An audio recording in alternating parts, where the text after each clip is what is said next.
Bienvenue à toutes et à tous. Nous sommes ravis de vous accueillir à cette première réunion en ligne dédiée au mode de garde des enfants de 0 à 3 ans, organisée par la ville de Nantes en partenariat avec la Caisse d'allocation familiale et le département de la Loire-Atlantique. Contrairement aux autres années, et en raison du contexte sanitaire, nous vous avons donné rendez-vous derrière le petit écran et non, comme habituellement lors des forums, accueil des tout-petits, organisés en présentiel dans les différents quartiers de la ville. Avant de démarrer ces échanges, je laisse la parole à Hélène Nolin, adjointe déléguée à la petite enfance de la ville de Nantes. Merci. Bonsoir à toutes et tous. Effectivement, on se retrouve dans un contexte un peu différent des années précédentes. La recherche d'un mode d'accueil pour son enfant est un moment délicat où l'on a à cœur de faire le meilleur choix possible pour son enfant. Et face à la diversité des modes d'accueil proposés à Nantes, en accueil collectif ou individuel, trouver la crèche ou le ou la professionnelle qui va accueillir et accompagner son enfant, ça constitue un véritable parcours. Afin d'accompagner au mieux les familles, les parents dans cette recherche de mode d'accueil, la ville de Nantes offre les services des relais accueil du jeune enfant à travers des rendez-vous pour appuyer les démarches et obtenir l'ensemble des informations ou sur des temps d'échange téléphonique. En outre, elle diffuse aussi un guide pratique qui présente l'ensemble des modes d'accueil avec les contacts utiles pour contacter notamment les relais, mais aussi l'ensemble des professionnels qui se situent sur Nantes. Et enfin, cela était évoqué en introduction, en temps ordinaire, la ville tient différents forums sur les territoires de la ville de Nantes. Et en raison du contexte sanitaire actuel et ne pouvant tenir ces forums, j'ai souhaité que l'on organise cette réunion en ligne pour assurer l'information à destination des familles et par ailleurs, pour les familles qui ne disposent pas d'un équipement numérique, qu'elles puissent être orientées et accueillies, accompagnées par les relais petite enfance. Alors la difficulté de trouver ou de ne pas trouver de place dans une crèche ou chez un assistant ou une assistante maternelle provoque un grand désarroi et on peut tout à fait le comprendre et je le comprends. Pour ce qui est de son ressort, la ville de Nantes déploie l'offre d'accueil et entend l'augmenter d'ici à 2026 avec 750 places supplémentaires qui viendront s'ajouter aux 2800 places en crèche associative et municipale que la ville finance. Déjà depuis 1 an, 100 places ont déjà été ouvertes. Mais une place qui se libère dans une crèche ne correspond pas toujours aux besoins de la famille, pas toujours à l'âge de l'enfant pour lequel on recherche cette place, pas toujours à l'horaire souhaité par la famille et à la plage horaire ouverte sur la place de crèche. Tout ça est un système complexe, mais pour autant, l'ensemble de l'offre d'accueil sur la ville de Nantes, avec les plus de 1200 assistants et assistantes maternelles, l'ensemble des crèches permet de trouver le plus possible de solutions. Par ailleurs, la ville de Nantes a engagé un chantier sur les critères d'attribution des places en crèche, tant sur le process que sur les critères. Et déjà, les premiers groupes de travail ont pu identifier des points d'amélioration. Un groupe d'ailleurs de parents sera associé à cette démarche pour apporter son regard et ses contributions sur l'évolution des modes d'attribution des places en crèche dans les crèches de la ville de Nantes. Alors, je suis sûre que ces questions sont multiples sur les critères, les commissions d'admission, mais aussi sur le nombre et l'implantation des places en crèche. J'évoquais les 750 nouvelles places d'ici 2026. Où seront-elles implantées ? Eh bien, ce n'est pas tant l'objet de notre échange de ce soir, mais en tout cas, nous aurons d'autres occasions de revenir vers vous pour vous présenter ces éléments et pouvoir en échanger. Enfin, je voulais aussi souligner qu'en application de la charte d'accueil nantaise du jeune enfant qui a été adoptée en 2018 par la ville de Nantes, la ville tourne aussi son action en direction de l'ensemble des modes d'accueil de la ville et pas seulement autour des crèches municipales ou associatives qu'elle soutient. Et effectivement, dans ce cadre, avec les partenaires de la CAF et du département de Loire-Atlantique, la ville contribue aussi à soutenir la professionnalisation des professionnels des crèches, mais aussi des assistants et assistantes maternelles à travers la tenue de journées de formation, de professionnalisation. Par ailleurs, la ville aussi soutient l'installation de maisons d'assistants et d'assistantes maternelles à travers une démarche d'intermédiation et de facilitation pour que les projets puissent naître sur notre territoire et ainsi venir nourrir, compléter, renforcer l'ensemble de l'offre d'accueil pour les enfants à Nantes. Et puis enfin, nous travaillons aussi à la mise en place d'une plateforme pour mettre en relation les familles qui souhaiteraient opter pour la garde partagée à domicile. Alors, crèche d'entreprise, micro-crèche, maison d'assistants et d'assistantes maternelles, assistantes maternelles, et puis aussi la garde partagée à domicile, autant de modes d'accueil que vous allez découvrir et que je vais vous laisser découvrir avec les professionnels présentes, et je les remercie par avance de l'ensemble des réponses qu'elles pourront vous apporter, et je vous souhaite une bonne séquence d'informations. Merci Madame Nolin. Les intervenantes qui m'accompagnent sur ce plateau et qui vont se présenter dans un instant répondront aux questions que vous avez posées en amont de ce webinaire par mail. En complément, un chat est actif pour poser vos questions en respectant l'ordre des sujets, à savoir la recherche du mode de garde, le contrat et les aides. Nous répondrons à un maximum de questions, mais sans doute pas toutes, faute de temps. Nous terminons à 19h. Pour les questions plus personnelles, nous vous réorienterons à l'issue de ce webinaire vers des informations complémentaires en ligne ou vers un rendez-vous individuel au relais accueil petite enfance. Je vais laisser ma collègue Geneviève Tessier, animatrice également au relais, se présenter. Oui, bonsoir. Donc, je suis animatrice dans un relais accueil petite enfance sur la ville de Nantes. Donc, sur la ville, il y a 5 relais répartis sur l'ensemble de la ville, nord, sud, est, ouest et centre-ville. Le relais accueil petite enfance est aussi un guichet unique pour toutes les familles qui sont en recherche d'un mode de garde pour les enfants de 0 à 3 ans.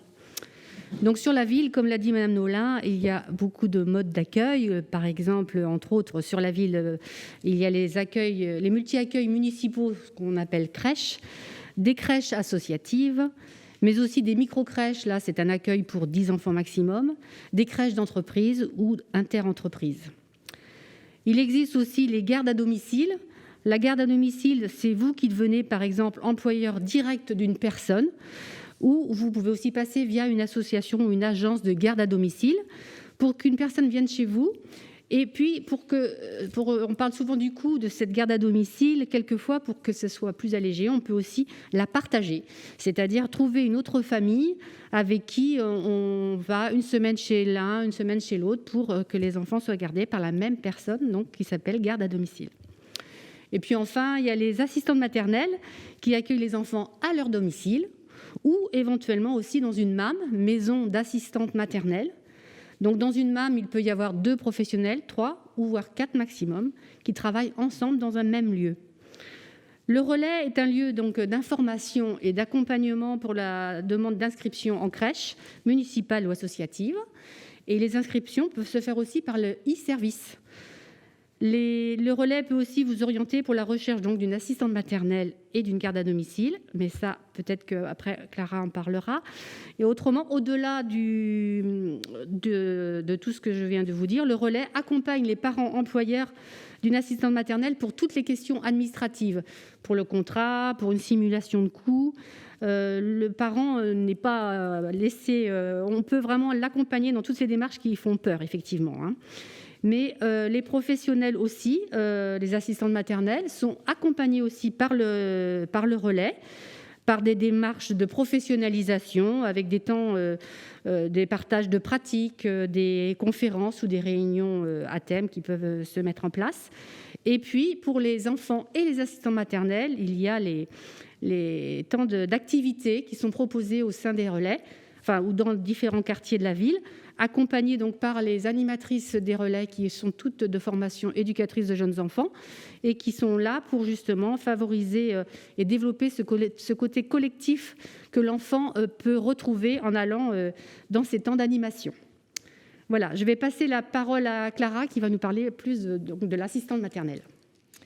Oui, bonjour à tous, bonjour chers parents. Donc, je suis Clara Haug, je suis infirmière puéricultrice et je suis employée par le département de la Loire-Atlantique.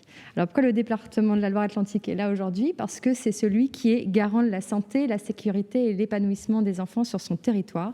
Et pour cela, il va remettre un agrément aux structures collectives, type crèche, aux assistantes maternelles à domicile ou dans les maisons d'assistantes maternelles. Alors, pour les assistantes maternelles, elles ont d'abord au préalable un entretien à l'unité agrément, donc le service protection maternelle infantile, où elles vont on va pouvoir évaluer leurs connaissances, leurs compétences et aussi les conditions d'accueil de leur logement. Et c'est ce qui va permettre aussi de pouvoir garantir la qualité de l'accueil qui va être proposé. À la suite de ça, elles vont faire une formation, toujours au préalable, avant tout début d'accueil. Et il y a une validation d'un examen avant de pouvoir débuter son activité à son domicile. Cette formation, elle va se poursuivre tout au long de sa carrière, comme tout autre professionnel de la petite enfance qui travaille dans les crèches ou dans les écoles. Alors, les assistantes maternelles, ce n'est pas une profession libérale. Comme disait Geneviève, le métier de parent, être parent, c'est déjà pas très inné, mais alors être parent-employeur, c'est très compliqué. Donc, du coup, il faut savoir qu'être assistante maternelle, il y a des droits et des devoirs, et donc qui est en lien avec leur agrément. Donc, le département met en place un suivi et un accompagnement tout au long de leur carrière professionnelle pendant tout l'accueil. Donc, toute question ou interrogation que vous pouvez avoir sur l'accueil des assistantes maternelles à leur domicile ou dans les maisons d'assistantes maternelles, c'est au département qu'il faudra se renseigner. Et alors, tout accueil amène à des aides, et c'est pour ça que nous avons Sophie Blaise de la CAF. Bonsoir, merci Clara. Alors, je suis donc Sophie Blaise, chargée de la relation partenariale à la Caisse d'allocation familiale de Loire-Atlantique. Alors, nos missions à la CAF, pour vous aider au mieux à accueillir votre enfant, c'est tout d'abord un rôle de conseil et d'estimation de vos droits. Il est essentiel de se renseigner à ce titre, puisqu'on se rend compte souvent que les prestations sont mal connues, tant dans leur fonctionnement que dans leurs règles d'attribution. C'est pour ça que vous avez la possibilité de rencontrer les gestionnaires conseils allocataires qui sont présents sur tout le département. Il y a des antennes au plus proche de chez vous, ou également vous pouvez avoir des rendez-vous téléphoniques. Si vous souhaitez un suivi un peu plus personnalisé et sur mesure, vous pouvez faire appel aux travailleurs sociaux qui feront avec vous un bilan, un diagnostic de votre situation.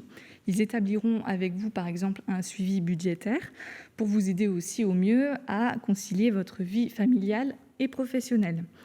Ils pourront également vous orienter vers des lieux ressources pour la réalisation d'autres démarches ou d'autres questionnements. Ce soir, je vais aborder avec vous le complément mode de garde, appelé plus communément le CMG. Ce qu'il est important dans un premier temps de retenir, c'est que c'est une prestation qui est accessible, quels que soient vos revenus. C'est pour ça qu'il y a toujours une prise en charge minimum et même une majoration quand vous êtes donc une famille monoparentale. Je reviendrai tout à l'heure plus précisément sur le fonctionnement et le montant de ces droits. Nous allons aborder peut-être les premières questions qui ont été posées. Et concernant la recherche du mode de garde, c'est surtout le quand. Quand commencer la recherche du mode de garde, l'inscription en collectivité et ou la recherche de l'assistante maternelle. Geneviève, est-ce que tu peux répondre ? Par rapport à la collectivité, en fait, sur la ville de Nantes, c'est bien au 6e mois de grossesse que l'on peut commencer à enregistrer sa demande dans les différentes structures associatives ou municipales. Soit on passe par le relais, ou soit on va vers le service e-service. Pour trouver une place en crèche, donc on s'inscrit sur un listing, on va dire, et toutes les demandes sont étudiées dans une commission. Alors, il y en a plusieurs sur l'année, mais il y a une commission, on va dire, principale qui se passe souvent au mois d'avril ou début mai, où on étudie tous les dossiers de toutes les familles qui sont à la recherche d'un mode de garde pour leur proposer un accueil potentiel en mois de septembre. Donc on étudie ça au mois d'avril pour une place au mois de septembre. Et puis, bien sûr, là, c'est justement maintenant, en ce moment, beaucoup de parents ont eu peut-être des accueils possibles, mais d'autres des refus. C'est pour ça qu'on essaye aussi de voir, à travers notre forum virtuel, là, de proposer d'autres solutions aussi qui peuvent s'envisager. Mais en tous les cas, là, il faut savoir que là, il y a la commission d'avril. Il y a aussi une commission qui va avoir lieu au mois de juin, où tous les dossiers aussi seront réétudiés. Et puis, une autre petite commission courant septembre, enfin début septembre, pour justement, peut-être qu'il y a eu des départs ou des désistements, et donc on peut encore repiocher dans les candidatures d'enfants, on va dire. Et puis, en novembre aussi, on a une autre commission pour quelques places aussi qui se seraient libérées pour janvier. Mais il faut savoir quand même que la rentrée principale, elle se fait quand même en septembre. Et c'est après, au fil de l'eau, qu'on peut avoir une place qui se libère. Mais il faut savoir qu'une place qui se libère, ça peut être par exemple un bébé qui n'est pas accueilli. On va le remplacer forcément par un bébé.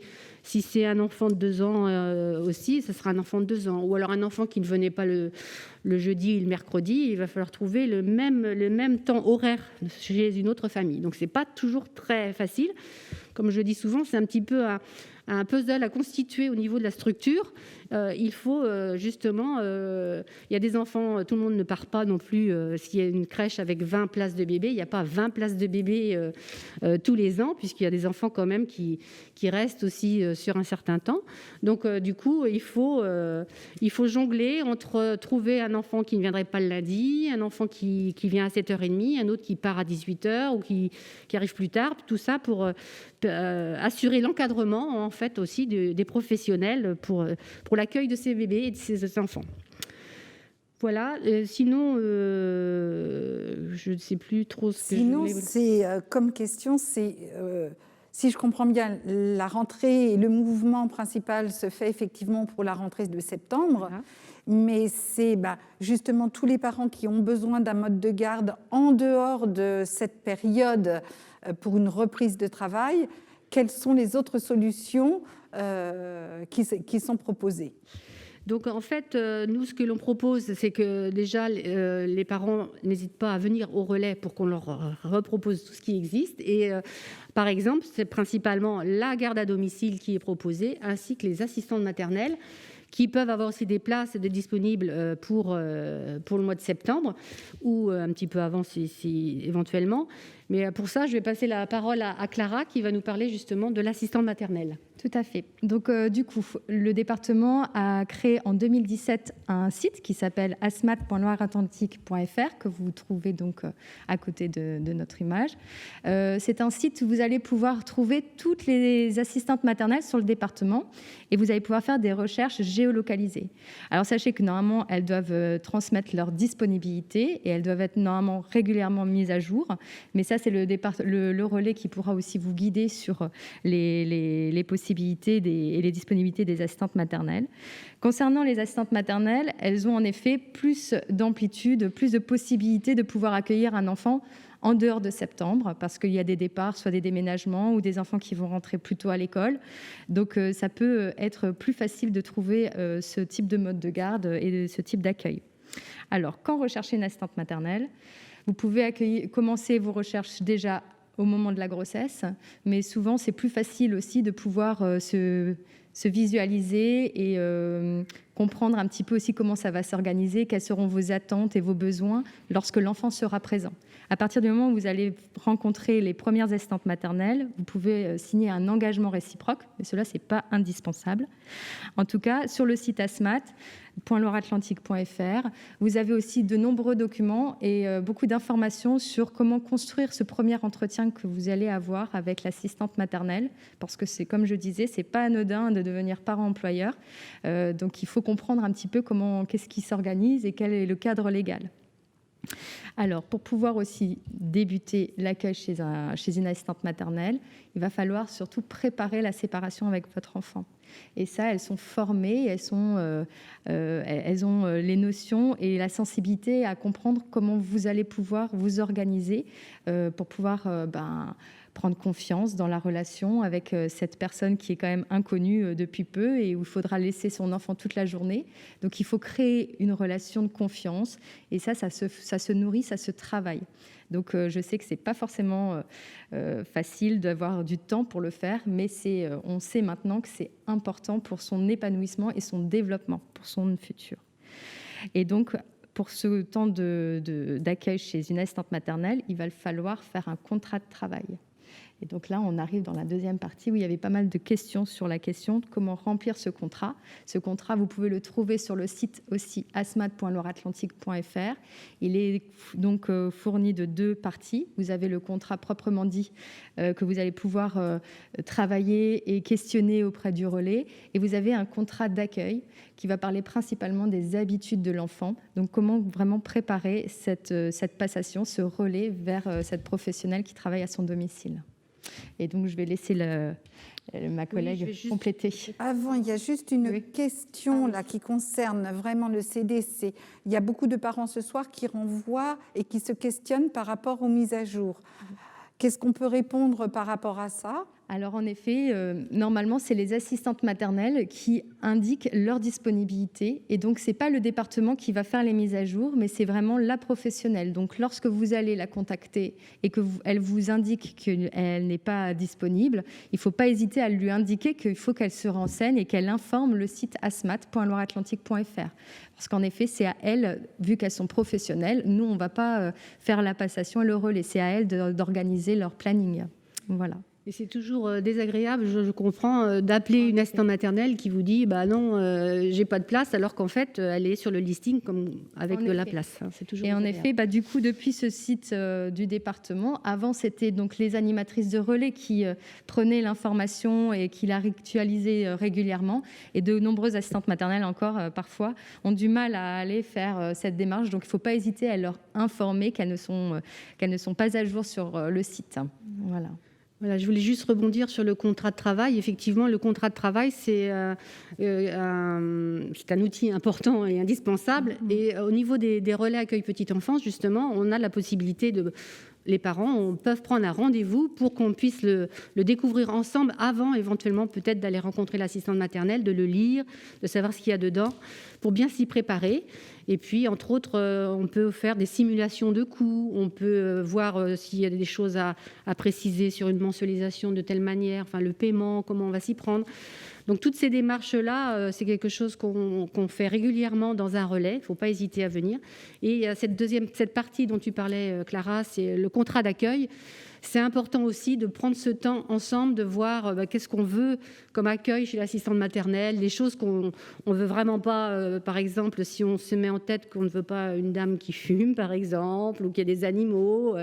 Donc, voilà, il faut soit se dire, déjà, c'est rédhibitoire et je ne vais pas aller plus loin. Enfin, voilà, c'est tout plein de questions à envisager. Et puis, c'est bien aussi, par exemple, quand on y va à deux, c'est mieux. Le regard d'un papa, des fois, est différent du regard de la maman. Donc, on peut aller plus loin dans les échanges après. Donc, il y a plein de choses à apprendre, plein de choses qu'on peut lire sur le site du conseil départemental, des questions à poser.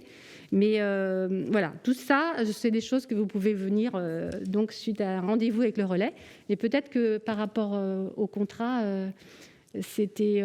si je comprends bien, pour recruter, la recherche de l'assistante maternelle, ça se prépare. Voilà. Hein, c'est ce que j'en conclus. Donc là, le relais est là pour accompagner à éventuellement bien préparer pour cibler le besoin et l'exprimer lors d'un message à l'assistante maternelle, pour espérer avoir une réponse plus rapide ou plus spontanée. Et puis ensuite, il y a toute l'élaboration du contrat de travail où le relais accompagne. Tout à fait. Et les aides, peut-être. Alors, il y a vraiment... Une question. Là, il y a une... Peut-on rompre sans frais ? Alors, il y a une question. Peut-on rompre sans frais un engagement réciproque auprès d'une assistante maternelle après avoir reçu une place en crèche ? Alors, sachez qu'à partir du moment où l'enfant est né, l'engagement réciproque amène à des indemnités auprès de l'assistante maternelle. Donc, en fin de compte, à partir du moment où vous signez un engagement réciproque et que votre enfant est né, vous devrez payer une indemnité auprès de l'assistante maternelle en compensation, ce qui est tout à fait normal. Ce qu'on peut dire, c'est que le statut de l'assistante maternelle est régi par un cadre de droit qui s'appelle la Convention collective des assistants maternels, et qu'effectivement, dans ce cadre-là, un engagement.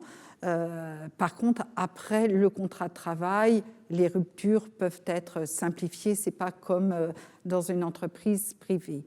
Il y a beaucoup de questions aussi qui concernent justement le coût de la garde. Donc peut-être que voilà, entre le collectif, entre l'individuel et particulièrement chez l'assistante maternelle, où à travers les questions, les parents ont souvent le sentiment que ça va être plus cher d'embaucher une assistante maternelle que d'avoir une place en crèche. Sophie, tu peux peut-être nous parler des aides. Alors effectivement, en CAF, en caisse d'allocation familiale, on peut vous aider à financer vos frais de garde. Il faut savoir qu'il existe deux types d'aides. Donc c'est le CMG, complément mode de garde appelé direct. Donc c'est celui qui va vous aider à financer l'assistante maternelle ou la garde à domicile quand vous êtes employeur. Et il y a le CMG structure, celui où vous allez employer soit une microcrèche ou une entreprise qui, elle, va justement aller à la recherche de la garde à domicile elle-même. Donc, ces prestations, elles sont versées de la façon suivante, donc, c'est-à-dire qu'on va prendre en compte 85%, on va prendre en charge 85% du montant du salaire de l'assistante maternelle, dans la limite d'un plafond qui sera déterminé par vos ressources. Alors, ce qu'il faut bien avoir en tête, c'est qu'il y a 3 tranches de revenus et que donc, peu importe vos ressources, il y aura toujours une prise en charge.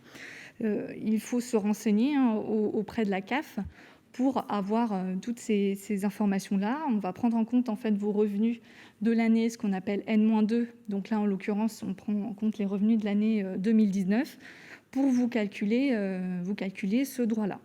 On a parlé du contrat avec l'assistante maternelle ou même avec la garde à domicile. Eh bien, c'est à ce moment-là que vous devez faire votre demande à la CAF, puisque voilà, il ne faut pas perdre de temps. Hein. Si vous la faites, c'est pas rétroactif. Hein. Donc, si vous la faites quelques mois plus tard, vous allez perdre des droits. Donc, elle est à effectuer sur le site caf.fr. Sur votre espace, hein, vous allez dans Mes services en ligne, faire une demande de prestation et dans Mes enfants. Donc là, c'est très simple, hein, on va vous demander quel type de garde vous avez signé et qui est l'employeur de l'assistante maternelle ou de la garde à domicile. Donc la demande en ligne, elle est bien que pour le CMG direct, hein, donc quand c'est vous qui êtes employeur. Une fois que la demande a été effectuée, vous allez recevoir un identifiant page emploi. Donc cet identifiant, il commence par la lettre Y. Donc c'est sur ce site, donc vous allez avoir un code avec un espace personnel où vous allez devoir déclarer la rémunération de l'assistante maternelle et le nombre d'heures effectuées sur le mois. Ensuite, alors, il y a à nouveau des questions sur la recherche. Hein. Comment, à quel moment s'inscrire pour la rentrée de janvier 2022, donc c'est précis, et surtout, peut-être qu'il n'a pas été bien compris, combien vraiment il y a de commissions dans l'année. Moi, de ce que j'ai retenu, c'est qu'il y a vraiment une commission principale en avril pour la rentrée de septembre. Il y en a des commissions d'ajustement, si j'ai bien compris, en juin et en septembre, mais avec des volumes de places qui sont beaucoup plus réduits. Et pour janvier, la commission de... les chiffres de l'année dernière, c'était quoi? Il suffit peut-être de s'y référer, mais le mouvement est moindre également qu'en septembre. Ah oui, il y a très très peu de places qui s'offrent au mois de janvier. Après, c'est en fonction des départs et des désistements, comme on vous l'a dit, mais c'est vrai que c'est plus difficile en cours d'année d'avoir une place. Après, pour janvier 22, il faut au moins être inscrit pour la commission du mois de novembre qui étudiera les dossiers potentiels pour janvier. Mais voilà, comme on dit, inscription ne vaut pas admission, on n'est pas sûr du tout malgré qu'on soit sur la liste des prétendants à avoir une place en janvier. Hein. C'est compliqué, mais il faut toujours essayer quand même. Voilà, donc moi, par rapport à cette question, voilà, il y a quatre commissions, on va dire, hein, avril, juin, septembre et novembre. Et alors, sachant que les commissions, je ne l'ai pas précisé tout à l'heure, mais il y a les commissions actuellement, c'est un chantier, comme l'a dit tout à l'heure Madame Nolin, qui est en cours. Hein. Il va y avoir ça va être revu. Et pour l'instant, à l'heure actuelle, on porte attention particulièrement à certaines situations de famille. Hein, par exemple, les familles en monoparentalité, retour à l'emploi, aux familles ou enfants en situation de handicap. Mais tout ça, c'est un chantier qui se met en travail actuellement et qui va ressortir d'ici peut-être une année ou un peu plus, je ne sais pas exactement, pour revoir justement cette entrée dans les structures collectives et qui est vraiment cette transparence et que vous soyez clairs et au clair, vous aussi, les parents, pour savoir comment ça se passe, ces attributions de place. Voilà. Bon, ensuite, concernant le coût de la garde, qui est une préoccupation importante, il y a une question. Je suis en congé parental, ai-je droit à cette aide? Puis-je employer une assistante maternelle? Oui, en effet, oui, c'est tout à fait possible. Au niveau de la CAF, vous pouvez tout à fait cumuler le CMG avec un congé parental. Alors, celui-ci sera à taux partiel pour pouvoir le cumuler, puisqu'en effet, quand vous êtes en congé parental total, par contre, à ce moment-là, le CMG ne sera pas cumulable. Alors, vous pourrez toujours embaucher le mode de garde souhaité, mais en tout cas, la CAF ne prendra pas en charge ces dépenses. Donc, si je comprends bien, à partir du moment où un parent travaille à temps partiel, il peut bénéficier du complément mode de garde pour l'emploi d'une assistante maternelle ou d'une garde à domicile, mais s'il est en congé parental avec l'allocation prépare, il ne peut pas embaucher l'assistante. Enfin, il peut recruter une assistante maternelle, mais il n'aura pas les aides de la CAF. Tout à fait. Voilà. Et on notera aussi, alors je ne l'ai pas précisé tout à l'heure, mais il y a aussi les cotisations que l'on prend en charge à 100% dans le cadre d'une assistante maternelle et à 50% dans le cadre d'une garde à domicile. Donc ça aussi, c'est des frais à engager. Et donc voilà, pour répondre à cette question, si on est en congé parental total, pour le coup, il n'y aura pas droit à ces avantages. Alors, il y a des parents qui pensent qu'ils n'ont droit à aucune aide de la CAF. Si j'ai bien compris, un parent, à partir du moment où il recrute une assistante maternelle ou une garde à domicile, il a forcément un minimum d'aide de la CAF. Tout à fait, c'est ça. En fonction de... Il y a 3 tranches, en fait, 3 tranches de revenus, donc le montant maximum, minimum et médian. Donc, au-delà de, par exemple, 47 000 € à l'année, il y aura toujours un minimum qui sera d'à peu près 170 €. Mais effectivement, peu importe votre situation financière, il y aura toujours un minimum qui pourra vous être versé. Et à noter aussi, quand vous êtes une famille monoparentale, il y a une majoration de 40% de l'aide et des plafonds appliqués. Donc voilà, si vous êtes dans cette situation, il ne faut pas se dire que voilà, je ne peux pas financièrement, c'est trop important pour moi. Eh bien, il y a des solutions et la CAF a mis en place effectivement cette majoration du complément mode de garde pour vous aider à concilier votre vie familiale et professionnelle. Alors là, j'ai une question. Est-ce qu'on peut se faire aider pour remplir le contrat et éventuellement se faire aider pour calculer tous ses droits?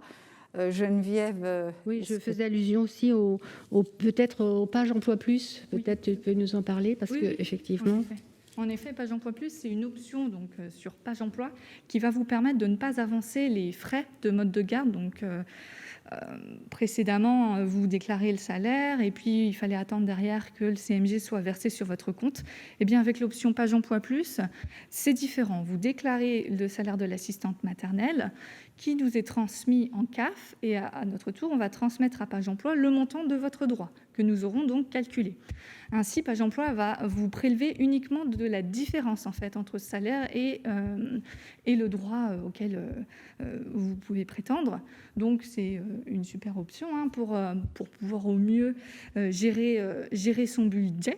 Alors il faut savoir qu'il y a juste une petite particularité, c'est que la personne que vous employez doit aussi être d'accord sur cette option.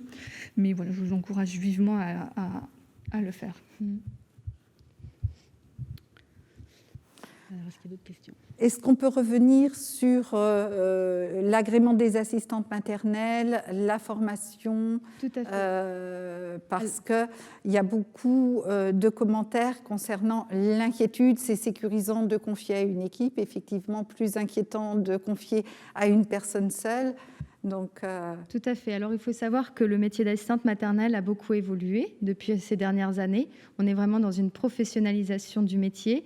Depuis donc octobre 2018, il y a eu un nouveau décret qui a mis au piédestal, au même niveau que tout autre professionnel de la petite enfance. Elles sont reconnues, elles sont maintenant intégrées dans le nouveau CAP qui est le CAP accompagnant et éducatif petite enfance. Et donc, il y a eu une refonte, une réflexion aussi, un travail qui a été fait sur la formation préalable, donc c'est-à-dire la formation avant tout début d'accueil pour les assistantes maternelles, avec un examen qu'elles doivent valider avant de débuter leur activité.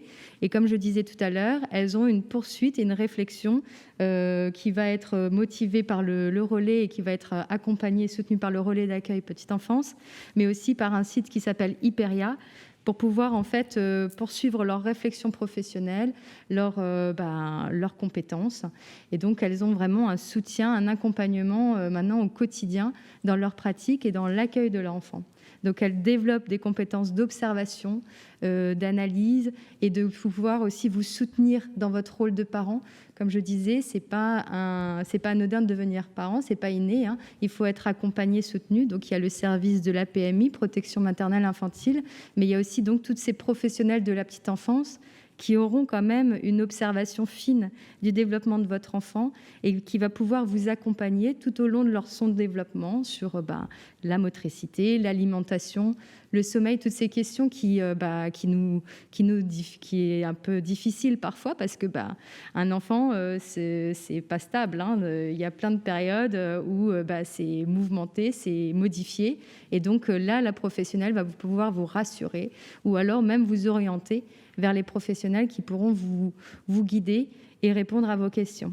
Donc la profession d'assistante maternelle, elle a vraiment tout son sens, d'autant plus pour les enfants qui sont tout petits et qui ont besoin d'être rassurés, accompagnés, où il y a cette individualité et vraiment cette notion de référence qui rassure au mieux l'enfant. Et on sait maintenant que la sécurité affective, elle va pouvoir nourrir et accompagner l'épanouissement et le développement de l'enfant. Donc, j'encourage vivement les parents à aller voir le site ASMAT. Alors, il y a des questions concernant toujours la recherche et le contrat. Je crois qu'il y a à la fois, est-ce que le relais peut trouver une assistante maternelle? Et puis l'autre question, c'est des parents là qui ont un travail avec des horaires compliqués, à temps partiel, et qui disent, mais elles ne voudront jamais accepter. Donc déjà, pour la première question, est-ce que le relais peut nous trouver une assistante maternelle ? Malheureusement, non. On ne peut que vous inviter à aller sur le site du conseil départemental pour trouver la liste en fonction de vos critères. C'est-à-dire, vous allez mettre que vous avez un enfant de tel âge, vous souhaitez un temps complet, un temps partiel, en fonction de tous les critères que vous allez noter sur le fichier et le géocodage. Vous allez avoir une liste d'assistantes maternelles qui va vous être proposée, et c'est vous, effectivement, parents, futurs employeurs, qui avez à appeler cette assistante maternelle-là et prendre un rendez-vous. Mais des fois, c'est déjà avoir le rendez-vous, c'est vrai que c'est pas toujours facile parce que on sait pas trop quoi dire. Est-ce qu'on peut lui demander ses tarifs? Est-ce qu'on peut savoir si elle fume, par exemple? Est-ce qu'on peut le demander au téléphone ou pas? Voilà, c'est toujours un petit peu ce premier entretien qui n'est pas facile. Donc quelquefois de venir déjà au relais aussi pour qu'on qu'on s'aide à se dire mais quelles questions je peux poser ou je peux me permettre de poser, ça permet d'aller plus sereinement aussi au premier rendez-vous.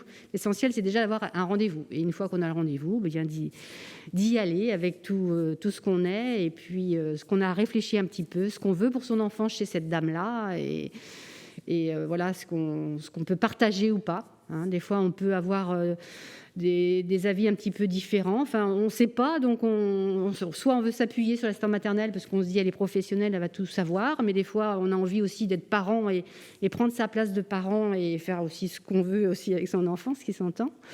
Donc voilà, c'est tout plein d'échanges, de relations humaines importantes à ce moment-là. Et je dirais que pour tous ces parents-là qui sont un peu dans l'interrogation ou qui tout simplement sont dans la difficulté, qui n'y arrivent pas, n'hésitez pas. Enfin, le relais est là malgré tout pour accompagner. On ne peut pas trouver à la place d'eux, mais voilà, c'est ce que j'entends à travers ce que tu dis et puis voilà ce qu'on peut vivre.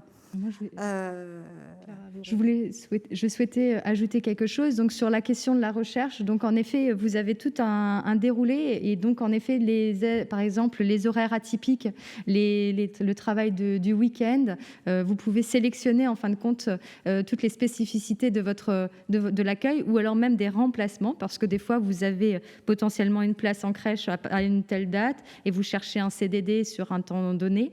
Donc là, vous pouvez faire toute cette recherche. Et sachez aussi que vous pouvez géolocaliser. Donc, c'est-à-dire que vous pouvez définir vraiment un secteur de recherche et qui vous permet vraiment de définir un lieu stratégique. Et puis... Il y a la question sur les assistantes maternelles. Sont-elles obligées d'aller au relais pour les temps de rencontre, pour les animations, etc. Donc là... Alors, en effet, elles ne sont pas obligées, vous pouvez refuser, mais il faut avoir en tête que ces temps de rencontre, c'est indispensable pour vos enfants pour pouvoir développer et pouvoir aussi rencontrer d'autres enfants, donc développer la sociabilisation de votre enfant, mais c'est aussi pouvoir rencontrer d'autres professionnels, donc avoir un autre regard, une autre attention. Voilà, c'est créer aussi du lien avec d'autres adultes, parce que très souvent, c'est à peu près les mêmes rencontres, les mêmes personnes, donc voilà, il y a toujours une animatrice de référence. Et ça, c'est important pour l'enfant, pour son développement. Et ça veut dire que, ça veut dire que les parents peuvent, lors de l'entretien, poser ces questions du lien que l'assistante maternelle peut avoir avec le relais et manifester le désir qu'elle soit en lien avec. Tout à fait. En effet, pendant ce premier entretien, c'est là où vous allez questionner un petit peu ses habitudes et en général, elles en parlent d'elles-mêmes, de ce qu'elles peuvent proposer à l'enfant. Alors, il y a les animations au niveau du relais, mais il y a aussi des associations sur la commune, sur la métropole de Nantes. Vous avez l'ANAMA, qui est une association de professionnels et qui se rencontre à plusieurs secteurs, plusieurs quartiers. Donc, c'est aussi des temps où, en fin de compte, ils vont pouvoir rencontrer d'autres matériels, d'autres jeux. Donc, ça a un atout.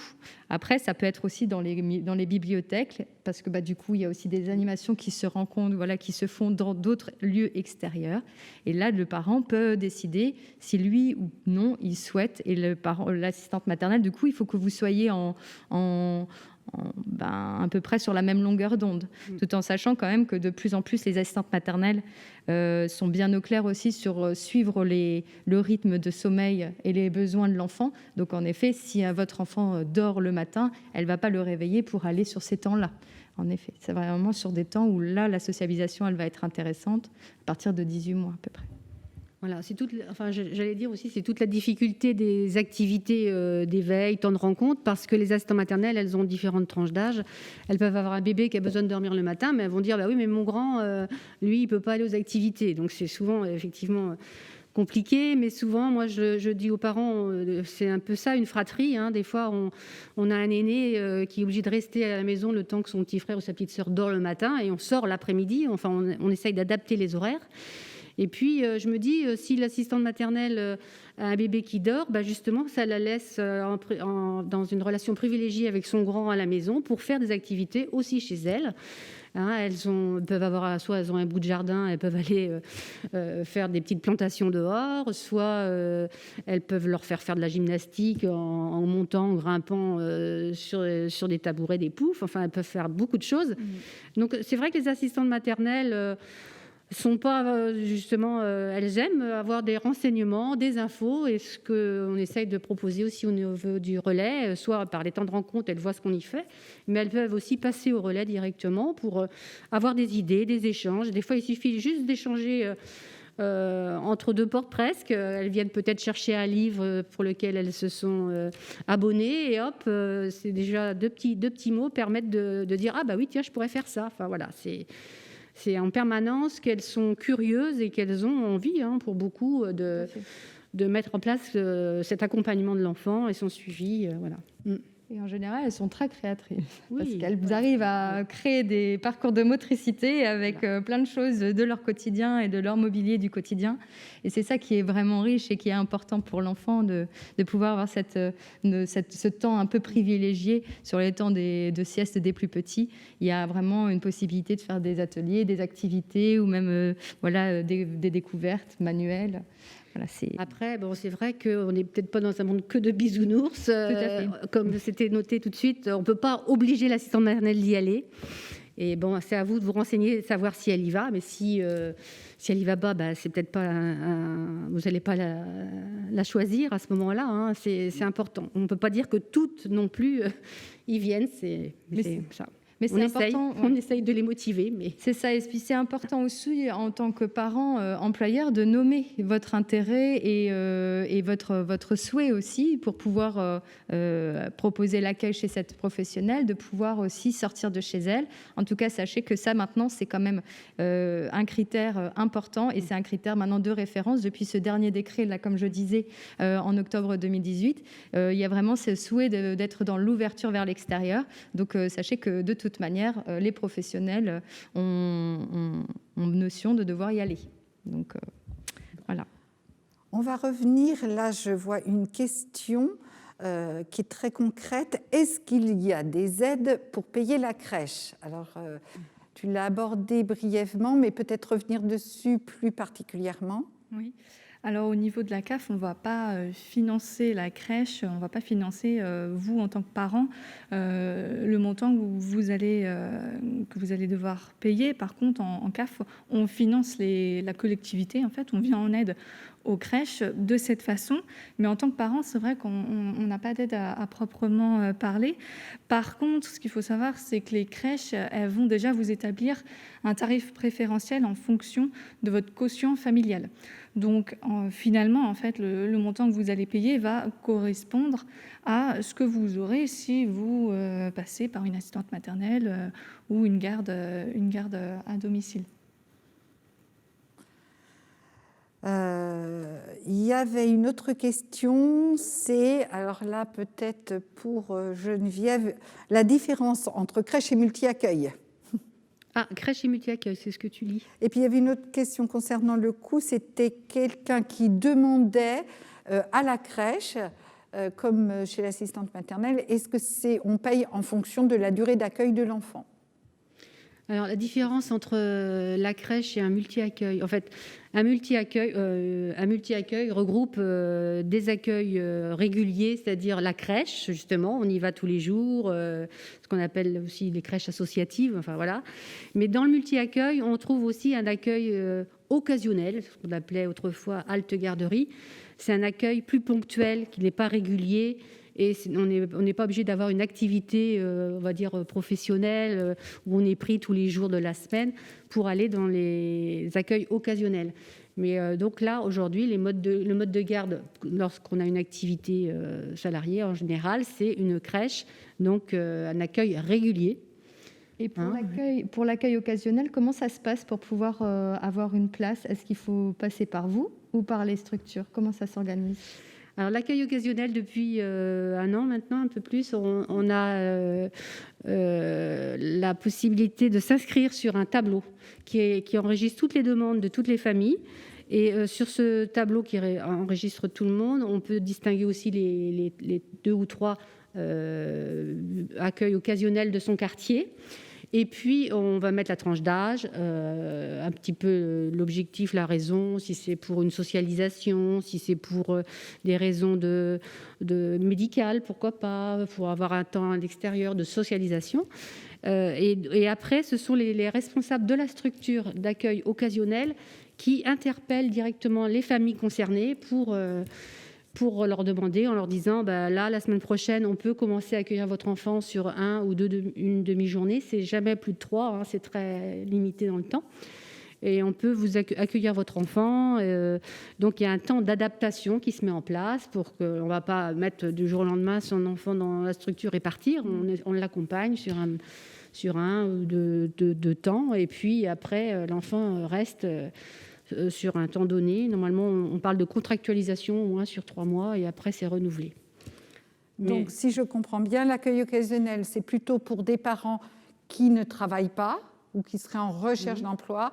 Et puis, le multi-accueil crèche qui passe là par l'inscription multi-accueil pour principalement, prioritairement pour des parents qui travaillent. Voilà, tout à fait. D'autres questions concernant... c'est toujours les aides, c'est-à-dire peut-être expliquer, est-ce que les parents ont la possibilité de faire des simulations entre la collectivité et puis éventuellement ce que leur coûterait une assistante maternelle. Parce que c'est très prégnant entre cette différence de coût qu'ils craignent. Oui. Alors, je ne sais pas, sur le site caf.fr, nous, on va avoir effectivement le montant qu'on peut vous verser en fonction de votre tranche de revenus. Donc, ça peut aller, comme je l'ai dit, jusqu'à 85% du montant du salaire de l'assistante maternelle en fonction de ces tranches. Après, sur le coût même de l'assistante maternelle, nous, en CAF, on ne va pas pouvoir intervenir. Ça va être ensuite. Mais effectivement, sur le site, on peut tout à fait faire des simulations à ce titre. Alors, sur le site de Page Emploi, vous avez la possibilité, en fait, avec le tarif horaire, parce que du coup, en général, lorsque vous allez rencontrer une assistante maternelle, elle va vous communiquer son tarif horaire brut ou net. Et sur le site de Page Emploi, vous avez donc une calculatrice qui va pouvoir vous permettre, en fonction de vos horaires, de votre du contrat que vous souhaitez établir et du nombre d'heures, vous allez pouvoir établir une simulation de salaire. Tout en sachant quand même qu'il y a des spécificités, parce que pour un contrat chez une assistante maternelle, il y a des années complètes, incomplètes, et donc tout ça, c'est le relais qui va pouvoir vous guider sur comment calculer, parce que c'est sur une mensualisation du salaire de l'assistante maternelle sur l'année, en comprenant donc les congés payés, et en année incomplète, les semaines où elle ne travaille pas. Donc comme ça, au moins la professionnelle a toujours le même salaire tous les mois, et vous, au moins, c'est échelonné sur l'année. Voilà, oui, le lissage du salaire de l'assistante maternelle, effectivement, c'est quelque chose qu'on travaille très souvent avec les parents, parce que c'est pas facile toujours à bien faire les calculs. Donc, il ne faut pas hésiter, justement, pour faire des simulations de coûts, de venir via un relais ou aller sur Page Emploi éventuellement. Après, il existe aussi au niveau de la ville un simulateur pour le calcul d'un tarif, mais pour les multi-accueils. Oui, je pense que c'est ça. Donc, ce qu'il faut retenir, c'est à la limite, ça dépend de la durée d'accueil, quoi qu'il en soit, le tarif horaire de l'assistante maternelle et les aides de la CAF pour le recrutement de l'assistante maternelle et puis la garde à domicile, c'est un peu pareil, donc avec des possibilités d'évaluer sur Page Emploi et sinon de façon plus individuelle au relais. Et puis pour le tarif, pour le coût de la collectivité, d'orienter sur le site de la ville de Nantes, il y a le lien pour faire une estimation en fonction de ses ressources et du temps de garde dont les parents ont besoin. Donc vous pouvez, en tant que parent, aller déjà regarder sur le site de Page Emploi et éventuellement sur le site de la ville en lien avec toute la partie inscription multi-accueil, la simulation de coûts. Est-ce qu'il y a d'autres questions qui arrivent par le chat? Autrement, je prends celles qui sont arrivées en amont.